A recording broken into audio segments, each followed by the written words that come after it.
नमस्कार, आप देख रहे हैं देवभूमि एक्सप्रेस। मैं हूं आपके साथ बुशरा और सबसे पहले खबर की बात करेंगे जहां देहरादून में धामी कैबिनेट की बैठक हुई। बैठक में कैबिनेट ने 14 फैसलों पर मोहर लगाई है। मुख्य सचिव राधा रतूड़ी ने फैसलों की जानकारी दी है। उन्होंने कहा कि प्राइवेट सुरक्षा नियमावली में संशोधन किया गया, यूसीसी नियमावली बदलाव, यूसीसी में निर्धारण कमेटी में प्रकाशन के लिए समय मांगा है। राज्य सरकार के दृष्टि पत्र में भी की गई है घोषणा, जिसके मुताबिक मेधावी छात्रों 50,000 स्कॉलरशिप को मिलेंगे और जिसमें पंतनगर की हवाई पट्टी का विस्तारीकरण होगा। साथ ही भाषा संसाधन एकेडमी द्वारा हिंदी, उर्दू, जौनसारी, गढ़वाली के लिए 41 पद सृजित किए गए हैं।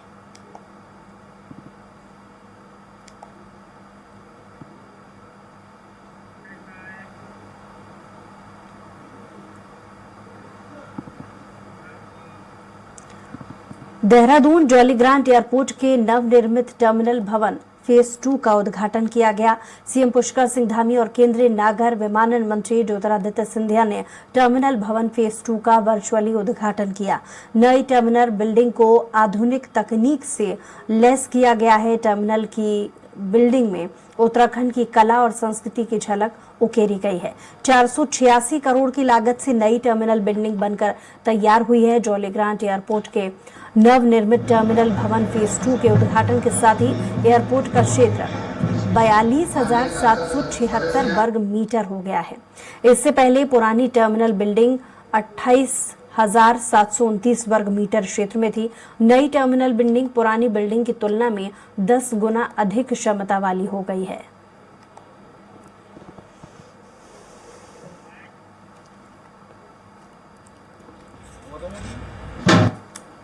तो इस टर्मिनल के उद्घाटन हो जाने से और निकट भविष्य में जो प्लान किया गया देहरादून का, पंतनगर का जो एयरपोर्ट है, दोनों ही एयरपोर्ट अंतर्राष्ट्रीय स्तर के बने, उसके लिए हम राज्य की तरफ से जो जरूरी औपचारिकताएं हैं उसको पूरा कर रहे हैं और भारत सरकार भी लगातार हमारा सहयोग कर रही है। जल्द ही आने वाले समय में इन हवाई अड्डों का विस्तार होगा। पिथौरागढ़ से हिंडन सेवा, पिथौरागढ़ से देहरादून सेवा प्रारंभ हो गई है और पिथौरागढ़ से हिंडन की सेवा भी जल्दी ही प्रारंभ होने वाली है। आज माननीय मंत्री जी ने कहा है कि उन्होंने अपने शेड्यूल में उसको डाल दिया है। इसके साथ साथ जो लोग आपदा के समय में जिनको स्वास्थ्य सेवाएं हैं, अन्य प्रकार की राहत सामग्री है, उसके लिए भी मैंने आज माननीय ज्योतिरादित्य सिंधिया जी से अनुरोध किया था, तो उन्होंने कहा है कि वो सेवा भी उसको प्रारंभ करेंगे। तो मैं उनका धन्यवाद करता हूँ, माननीय प्रधानमंत्री जी का धन्यवाद करता हूँ। और ये बहुत बड़ी उपलब्धि है जिन्होंने एयरपोर्ट अथॉरिटी ने बहुत रात दिन काम किया है और ये सुविधा मिली है। इसमें उत्तराखंड की संस्कृति के बारे में जैसा आप देख रहे हैं ये भी इसमें दर्शाया गया। सारा देव प्रयाग है, चारों धाम है और कल्पवृक्ष है, देव प्रयाग है, वैली ऑफ फ्लावर्स है। निरंतर इसको तो ये हमारा काम रुका थोड़ी है, इसको तो हम निरंतर बढ़ाते ही रहेंगे। फ्लाइट का मूवमेंट बढ़ाना है हमको और इंटरनेशनल के लिए जो है भारत सरकार द्वारा इसमें कदम दिए गए। बनभूलपुरा क्षेत्र में हुई हिंसा के बाद अब सरकार कार्रवाई कर रही है। सीएम पुष्कर सिंह धामी ने अवैध अतिक्रमण की जगह में थाना बनाने के निर्देश दिए थे, जिसके बाद आदेश का पालन करते हुए 24 घंटे के भीतर चौकी का निर्माण किया गया। आपको बता दें कि इस पूरी घटना में एक थाना जला दिया गया था। प्रदेश में शांति व्यवस्था और दोषियों पर कड़ी कार्रवाई करने के लिए ये फैसला लिया गया था। जहां बीजेपी नेताओं ने अपने नेतृत्व पर आत्मविश्वास दिखाया, वहीं कांग्रेस बीजेपी पर निशाना साधते हुए सरकार पर अपने फेलियर पर पर्दा डालने का आरोप लगा रही है।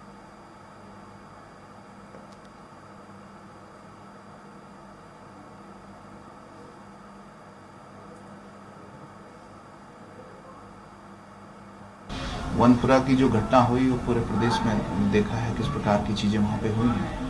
माननीय मुख्यमंत्री जी ने जो घोषणा की कि वहाँ पर लॉ एंड ऑर्डर के रिगार्डिंग जो है वहाँ पे थाना बनाए, उस पर जो विवादित स्थल था वहाँ पर चौकी बनाई गई है। निश्चित रूप से वहाँ पर शांति व्यवस्था रह सके और हर चीज़ पर पैनी निगाह रहे। पुलिस वहाँ पर अपनी रेगुलर गश्तें कर रही हैं, निश्चित रूप से शांति व्यवस्था कायम रह सके और बेहतर माहौल वहाँ पे बन सके, इस पर हमारी सरकार काम करे। तो ये बताते हुए कि उनका न्याय प्रणाली पर कोई भरोसा नहीं है, हाई कोर्ट को धत्ता बताते हुए जिस तरह से आनन फानन में अधिकारियों ने वहां कार्रवाई की है वो अपने आप में बहुत ही निंदनीय है, दुर्भाग्यपूर्ण है। यदि थाना चौकी करना है तो अपने उन अधिकारियों के लिए करें, उन अधिकारियों को पेनलाइज करें जिनकी जल्दबाजी की वजह से आज उत्तराखंड अंतर्राष्ट्रीय पटल पर शर्मसार हो रहा है। मनभूलपुरा हिंसा में नैनीताल पुलिस की कार्रवाई लगातार जारी है। 6 उपद्रवियों को 2 अवैध तमंचा, 6 जिंदा कारतूस और 2 खोखे के साथ गिरफ्तार किया गया। अभी तक कुल 36 उपद्रवियों को जेल भेज दिया गया। प्रशासन ने अतिक्रमण स्थल पर नई पुलिस चौकी की स्थापना की है। 8 फरवरी को बनभूलपुरा क्षेत्र में अतिक्रमण हटाने के दौरान उपद्रवियों ने पुलिस टीम पर हमला कर दिया था।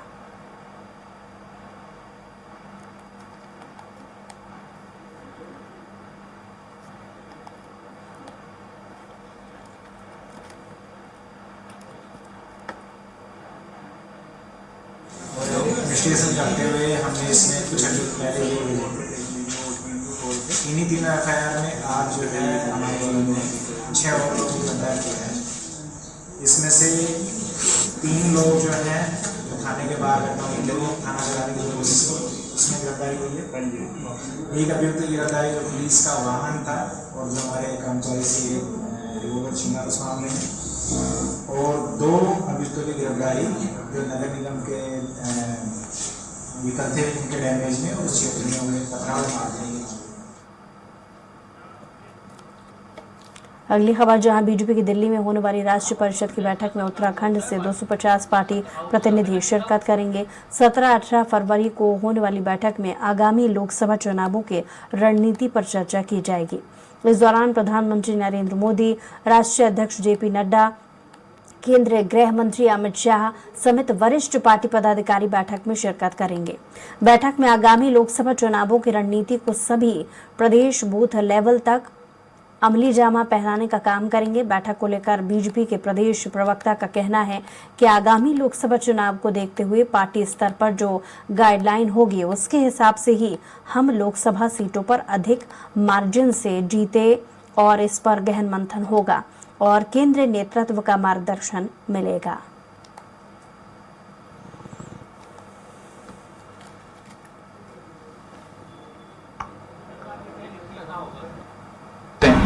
पूरे देश भर से तमाम कार्यकर्ता वहाँ आने वाले हैं और प्रधानमंत्री जी, राष्ट्रीय अध्यक्ष जी, गृह मंत्री जी, रक्षा मंत्री जी, तमाम भाजपा के वरिष्ठ नेता वहाँ पे सत्र भी लेंगे। और आने वाले समय में हमको पता है कि कुछ दिनों बाद ही लोकसभा के चुनाव हैं। निश्चित रूप से नई गाइडलाइंस क्या होती हैं, किस प्रकार से बेहतर ढंग से हम और अपनी सीटों को जीत सके, मार्जिन बड़ा कर सके, इस पर हमारी फोकस रहेगा और मार्गदर्शन मिलेगा सेंटर का।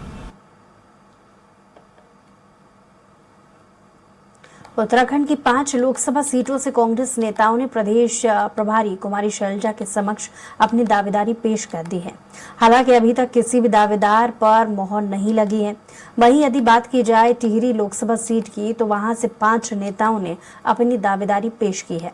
टिहरी लोकसभा सीट से चुनाव लड़ने के इच्छुक नवीन जोशी ने बताया कि उन्होंने प्रदेश प्रभारी और प्रदेश अध्यक्ष से यह आग्रह किया है कि उनके 35 साल के कांग्रेस के प्रति निष्ठावान करियर का ख्याल करते हुए उन्हें लोकसभा चुनाव में टिकट सीट दी जाए, क्योंकि वे टिहरी लोकसभा सीट से बीजेपी को टक्कर देकर जीत हासिल कर सकते हैं। आगे उन्होंने कहा कि पार्टी का जो निर्णय होगा उसी का पालन किया जाएगा।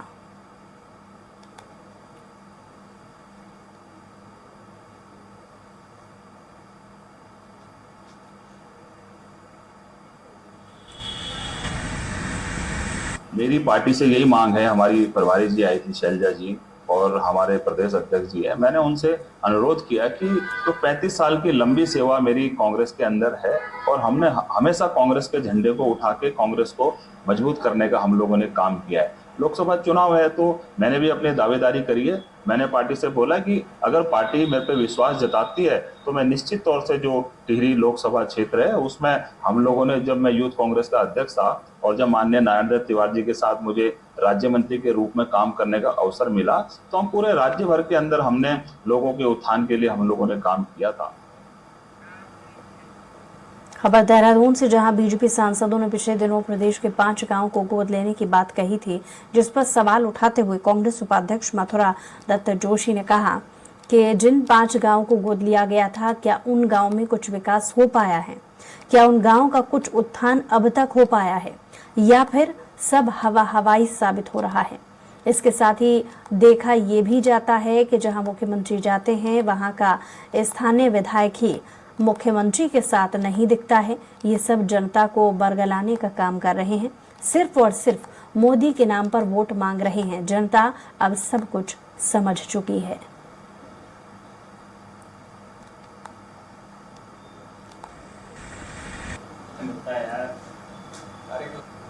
हो गए उन गांव में कितना विकास हुआ, कितने काम वहां पर किए, कितनी बार सांसद वहां गए और विधायकों ने क्या किया। एक गांव विधायकों ने भी गोद लेना था, उसका क्या परिणाम निकला? कोई भी विधायक, कोई भी मंत्री आप देख लीजिए, कहीं नहीं जा रहा है। मुख्यमंत्री अकेले घूमते हैं, मुख्यमंत्री के साथ एक मंत्री नहीं है, एक विधायक नहीं है। बहुत सी जगह तो ऐसी देखने को मिला, जिस क्षेत्र में मुख्यमंत्री गए उस क्षेत्र का विधायक ही मुख्यमंत्री के स्वागत के लिए उपस्थित नहीं था। कहाँ विधायक सक्रिय हैं? कोई विधायक सक्रिय नहीं है। सब मोदी के नाम पर अपने नैया पार लगाना चाहते हैं, क्षेत्र में बिल्कुल भी काम नहीं करते।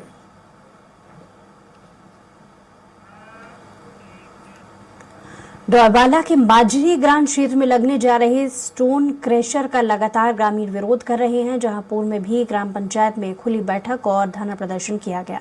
उसके बाद कई बार ज्ञापन भी दिए गए, पर स्टोन क्रशर निर्माण कार्य को लेकर ग्रामीणों में भारी आक्रोश पनपता जा रहा है।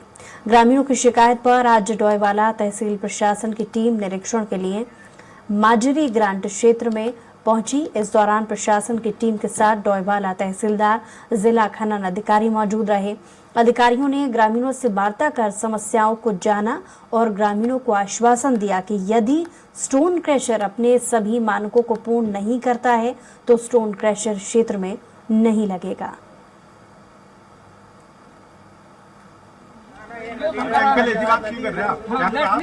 ज्ञापन भी दिया गया था पहले 2-3 दिन पहले। उसी के क्रम में जो है हम लोग खनन विभाग के साथ आए हैं और यहाँ पे मौका निरीक्षण कर रहे हैं, और जो भी हमारे नियमावली में जो प्रावधान है उसके हिसाब से और ग्रामीणों की जो भी बातें हैं, जिन जिन बिंदुओं पे उनकी असहमति है, उन सभी बिंदुओं को समाहित करके एक रिपोर्ट प्रेषित की जाएगी। बाकी क्रशर लगने में बहुत सारे अन्य विभागों की भी अनापत्तियां लेनी आवश्यक होती है। यदि अगर उन मानकों को पूरा करते हैं तो क्रशर लगेगा, नहीं मानक पूरे करते हैं तो जहां पे भी जिस स्टेज में काम अधूरा पाया जाएगा तो वहीं पे रोक भी दिया जाएगा।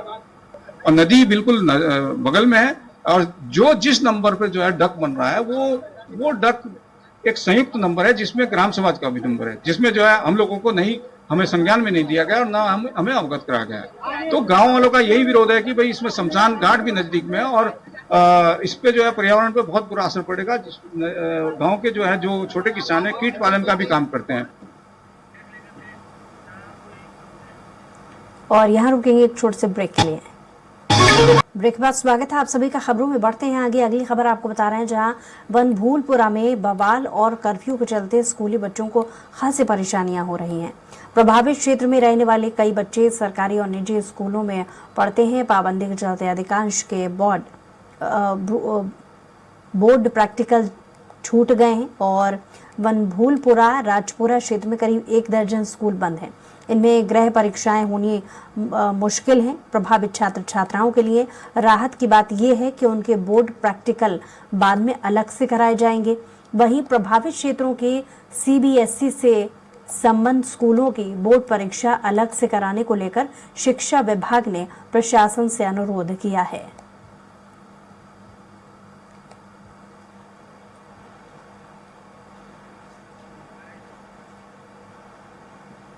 लेकिन ये कि CBSE की परीक्षाएं हमारी 15 तारीख से 15 फरवरी से प्रारंभ हो रही हैं, तो अगर वो कोई बच्चे अगर इस परिस्थिति तक हमारे बच्चे वहाँ से नहीं निकल पाते हैं, परीक्षाएं में सम्मिलित नहीं हो पाते हैं, तो उसके लिए CBSE से भी संपर्क स्थापित करते उन बच्चों की अलग से परीक्षा कराए जाने का पूरा प्रबंध किया जाएगा। किसी भी बच्चे का परीक्षा के संबंध में प्रैक्टिकल या परीक्षा छूटने से संबंधित कोई भी ऐसी बात सामने आएगी, हर बच्चे के लिए उसके भविष्य के लिए पूरा ख्याल रखा जाए। जनपद उत्तरकाशी का जोशियाड़ा क्षेत्र, जहां जनपद की लगभग आधी आबादी निवास करती है, जहां विकास के नाम पर करोड़ों रुपए दिए जाते हैं, पर यहां पैसा नगर पालिका की लापरवाही की वजह से बर्बाद हो रहा है। जनपद उत्तरकाशी का कलेश्वर मार्ग विगत कई सालों से लापरवाही का प्रयोगशाला बना हुआ है।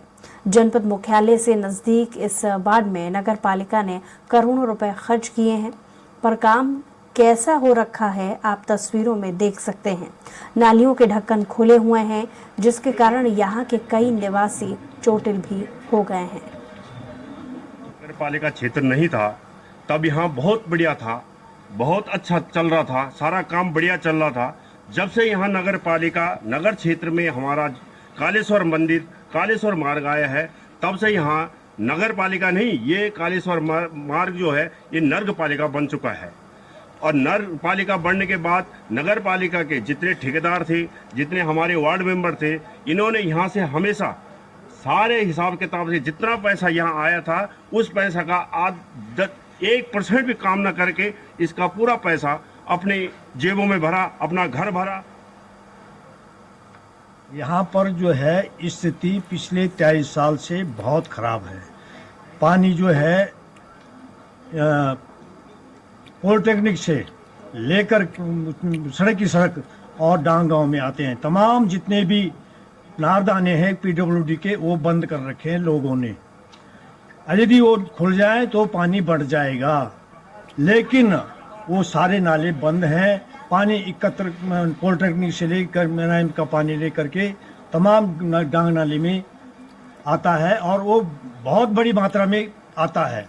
हाल है आपने तो देखा ही है, ये देख लो नाली के हाल देख लो, क्या बुरी स्थिति है। सामने कचरा खाना बना रखा है नगर पालिका ने। जब से नगर पालिका आई है तब से हमारा बहुत बुरा हाल हुआ है। जोशियाड़ा वार्ड का, वार्ड नंबर 8 का, ऊपर का सारा पानी आता है यहाँ पे रुक जाता है और इतनी बदबू चलती है कि यहाँ पर रहना बहुत मुश्किल हो जाता है। ये तो इधर की स्थिति है भाई साहब। एक आप कालेश्वर मार्ग में निकल जाओ, आप वहाँ की स्थिति देख लो आप। तो हम तो बोल के थक गए। लोगों ने डीएम साहब को भी ज्ञापन दे रखा है, इससे पहले जो सरकार थी। स्थिति उसमें बिगड़ी नहीं है। देखिए वहाँ के लिए भी हमने काम किया है। वहाँ पर जो रास्ते की जिसके लिए वो डिमांड कर रहे हैं, जगह जगह से टूट गया है, कुछ जालियाँ हैं वो टूट गई हैं। वहाँ पर अतिक्रमण भी बहुत ज़्यादा है, क्योंकि रोड चौड़ी हो नहीं पा रही है। नाली सफाई करेंगे तो हम कैसे करेंगे, क्योंकि लोगों ने थोड़ा अतिक्रमण भी किया हुआ है। दूसरा, जो वो सड़क बनाई गई थी जिस ठेकेदार के द्वारा, फर्म द्वारा, उसको भी हमने नोटिस दे दिया है कि इसे जल्द से जल्द आप जो है जो भी अवशेष कार्य है इसको ठीक कराएं। और इसी के साथ बुलेटिन में तय कुछ और खबरों के लिए देखते रहिए स्वराज एक्सप्रेस।